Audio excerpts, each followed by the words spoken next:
Syracuse is obviously a very heavy team, physical team. What have you learned about them over these last 2 games here in the Yeah, they play a pretty heavy style of game. They're hard on the forecheck. Definitely got some bigger bodies on their team. So as much as we can, avoid taking hits and move the puck quickly and kind of beat that pressure, I think the better off we'll be.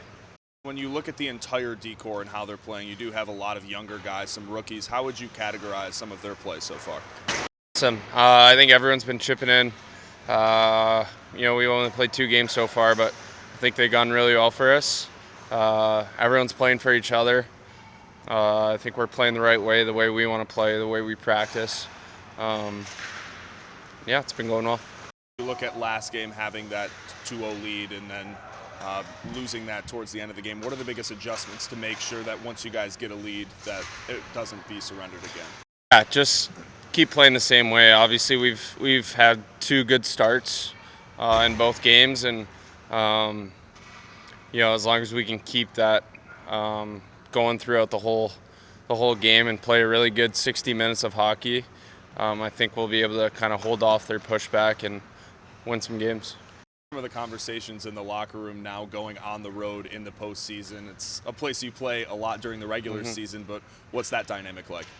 Yeah, no, it's fun to be here. Some good memories from here last year, and it's good to be back.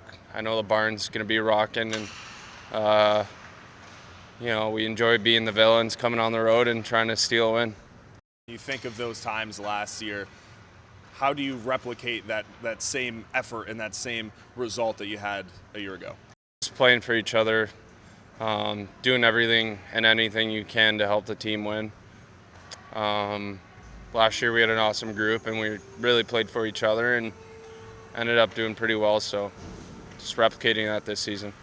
I feel like when guys aren't playing hockey, they're watching hockey. I'm sure everyone saw when Tampa got eliminated and figured players would be here. Now they are. Crozier, Lilleberg on defense, Tompkins in goal. Do you pay any attention to that? I mean, they're getting some significant upgrades that may pose a challenge. I pay a bit of attention just in terms of making a couple adjustments here and there, but I mean, they had some good players in the lineup to start the series as well, so I mean, they're still a good hockey team, and we're going to have to play the same way to beat them. Game 2, they score 4 goals, 3 right off a face-off, point shot, tip. Is that an anomaly? I mean, do you see that often? No, not really, but I feel like a theme in the playoffs, especially watching NHL playoffs, a lot of goals are scored around the net, tips, rebounds, wraparounds. You don't really have that opportunity to, whether it's deke 1 or 2 guys out and make a nice play. It's a lot of dirty goals, and obviously we want to win more faceoffs, help our centers out and snapping them back, and playing a little harder around our net. Once upon a time, you were a young pro that was playing his first or second playoff games. On the D, you have Nikita Novikov, Ryan Johnson. They've never played an AHL Calder Cup playoff game.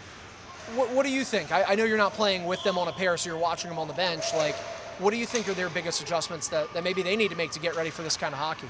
I think they both elevated their game a ton. Novikov's had a great defensive stick. He's a big body out there, and he's using it well. And Ryan Johnson's a great skater, and he's able to elude forecheckers and help himself get up the ice. So, look, they're 2 great hockey players, and they've been playing well for us all season, and it's no different in the playoffs. So, including the 2 playoff games and regular season, you're looking at this will be the 15th time you've played Syracuse this year. I think 7 or 8 of those you've had a 2-0 lead. They've come back and won 4 times. What is it with this team? Is it fair to say, like, is this the most difficult team to keep down when you have a lead? I think they're definitely a resilient team.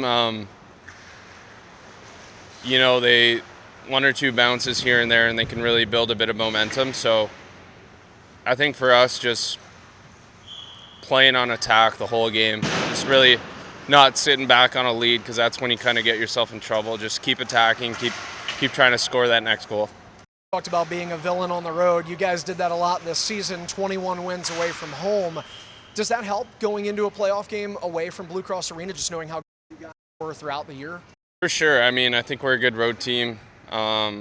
we just find ways to go into buildings and win. So if we can keep that going, that'd be great. Awesome. We got anything from Don or media? Great job so far. Keep it up. Have a good one tonight. Thanks, Donnie.